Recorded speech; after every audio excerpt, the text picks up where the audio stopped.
रघु केवट की कथा। जय श्री राम दोस्तों, स्वागत है आपका मेरे YouTube चैनल पर। आज फिर सुनते हैं हम एक और नई कहानी। श्री जगन्नाथपुरी से 10 कोस दूर पीपली चट्टी ग्राम में रघु केवट का घर था।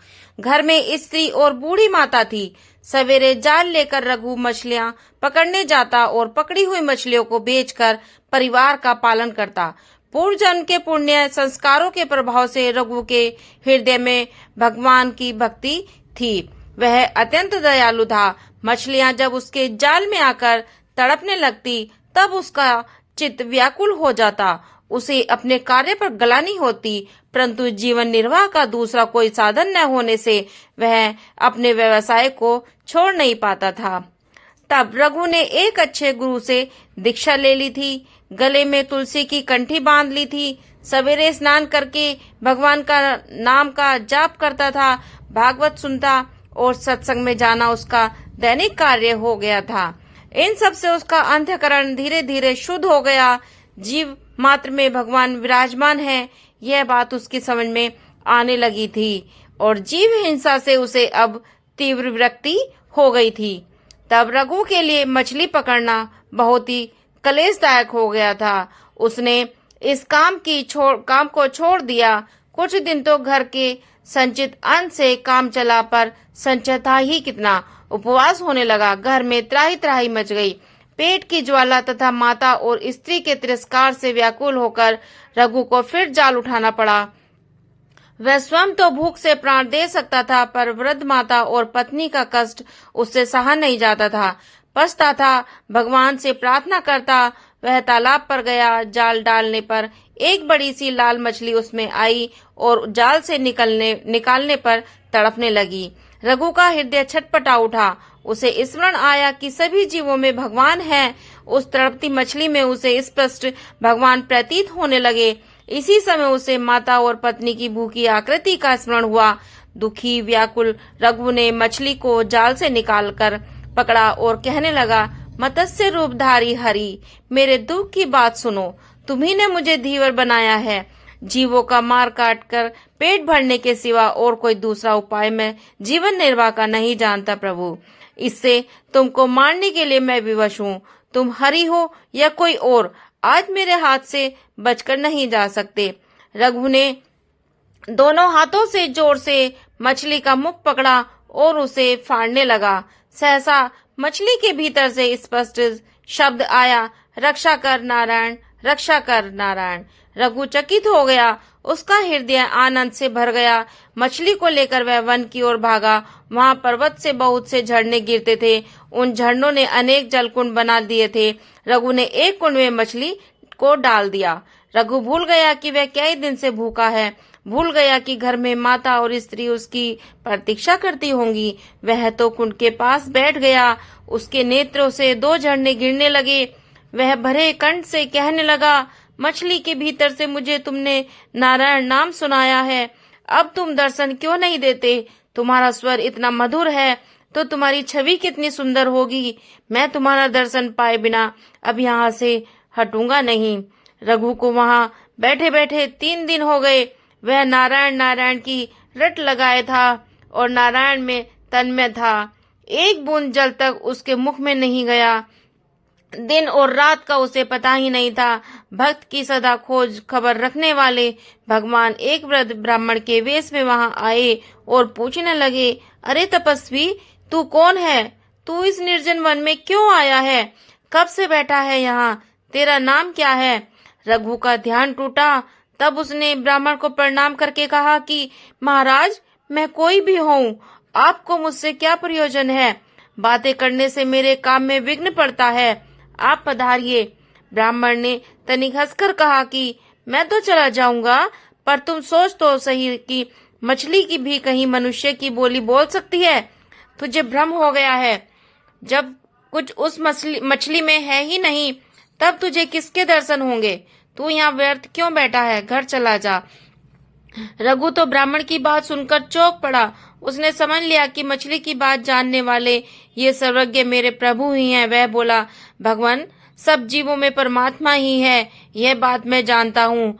मछली के शरीर में से वे ही बोलने वाले हैं, मैं बड़ा पापी हूँ, जीवों की हत्या की है मैंने। क्या इसी से आप मेरी परीक्षा ले रहे हैं? आपकी एक तो नारायण है और आप प्रकट होकर मुझे दर्शन क्यों नहीं देते? मुझे क्यों तरसा रहे हैं नाथ? धूल की प्रेम भरी प्रार्थना सुनकर कृपा सागर प्रभु अपने दिव्य चतुर्भुज रूप से प्रकट हो गए। रघु तो एक टक देखता रह गया और लावण्य राशि को वह आंसू बहाता हुआ प्रभु के चरणों में लौटने लगा। भगवान उसे भक्ति का आशीर्वाद देकर और भी वर मांगने को कहा। तब रघु ने हाथ जोड़कर कहा, प्रभु आपके दर्शन हो गए और आपने भजन का आशीर्वाद दे दिया, फिर अब मांगने को क्या रहा? परंतु आपकी आज्ञा है तो मैं एक छोटी वस्तु मांगता हूँ। जाति से दीवर हूँ, मछली मारना मेरा प्रत्यक्ष स्वभाव है। मैं यही वरदान मांगता हूँ कि मेरा यह स्वभाव छूट जाए, पेट के लिए भी मैं कभी हिंसा ना करूं। अंत समय में मेरी जीव आपका नाम रटती रहे और आपका दर्शन करते हुए मेरे प्राण निकले। और भगवान ने रघु के मस्तक पर हाथ रखकर तथास्तु कहा और अंतर्ध्यान हो गए। तब भगवान का दर्शन पाकर रघु संपूर्ण बदल गया और वह भगवान नाम कीर्तन करता हुआ घर आया। गांव के लोगों ने उसे धिक्कारा कि माता और स्त्री को निराधार छोड़कर वह भाग गया था। दया करके गांव के जमींदार ने बेचारी स्त्रियों के लिए अन्न का प्रबंध कर दिया था। रघु ने इसे भगवान की दया ही मानी। यदि वह घर पर रहता तो जमींदार या कोई भी एक छटाक अन्न देने वाला नहीं था। अब वह प्रातः सोच स्नान आदि से निवृत्त होकर भगवान का भजन करता और फिर कीर्तन करता हुआ गांव में घूमता। बिना मांगे ही लोग उसे बुलाकर अनेक पदार्थ देते थे।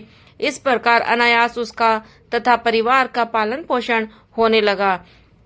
उसकी माता तथा स्त्री भी अब भजन में लग गई। रघु अब भजन के प्रभाव से पूरा साधु हो गया। दिन रात उसका मन भगवान में लगा रहता था। वह नाम कीर्तन करते करते बेसुध हो जाता था।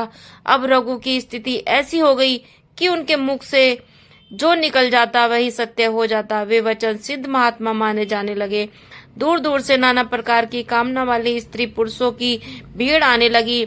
रघु इस प्रपंच से घबरा गए। मान प्रतिष्ठा उन्हें विष सी लगती थी। घर छोड़कर वे अब निर्जन वन में रहने लगे और 24 घंटे केवल भजन में ही बिताने लगे।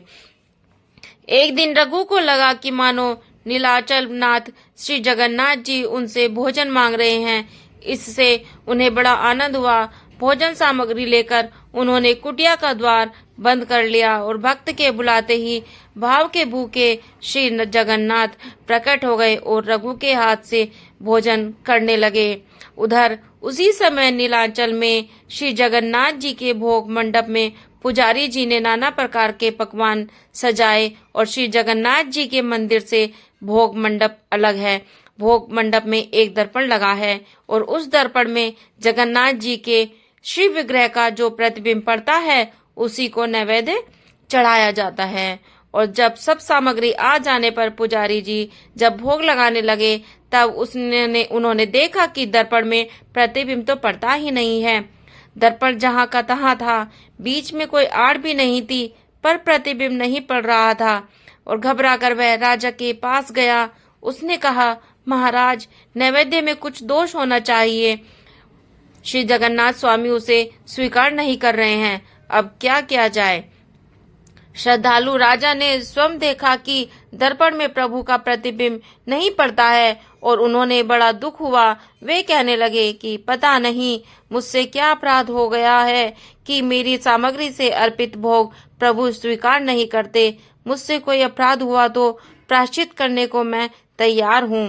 तब राजा प्रार्थना करते हुए दुखी होकर भगवान के गरुड़ ध्वज के पास जाकर भूमि पर ही लेट गए और भगवान की लीला से लेटते ही उन्हें तंद्रा आ गई, यानी कि नींद आ गई। उन्होंने स्वप्न में देखा कि प्रभु कह रहे हैं, राजा, तेरा कोई अपराध नहीं, तू दुखी मत हो, मैं नीलाचल में था ही नहीं, तब प्रतिबिंब किसका पड़ता? मैं तो इस समय पिपली चटी ग्राम में अपने भक्त रघु केवट की झोपड़ी में बैठा उसके हाथ से भोजन कर रहा हूँ। वह जब तक नहीं छोड़ता मैं यहाँ आकर तेरा नैवेद्य कैसे स्वीकार कर सकता हूँ? यदि तू मुझे यहाँ बुलाना चाहता है तो मेरे उस भक्त को उसकी माता तथा स्त्री के साथ यहाँ ले आ। यहाँ उनके रहने को व्यवस्था कर।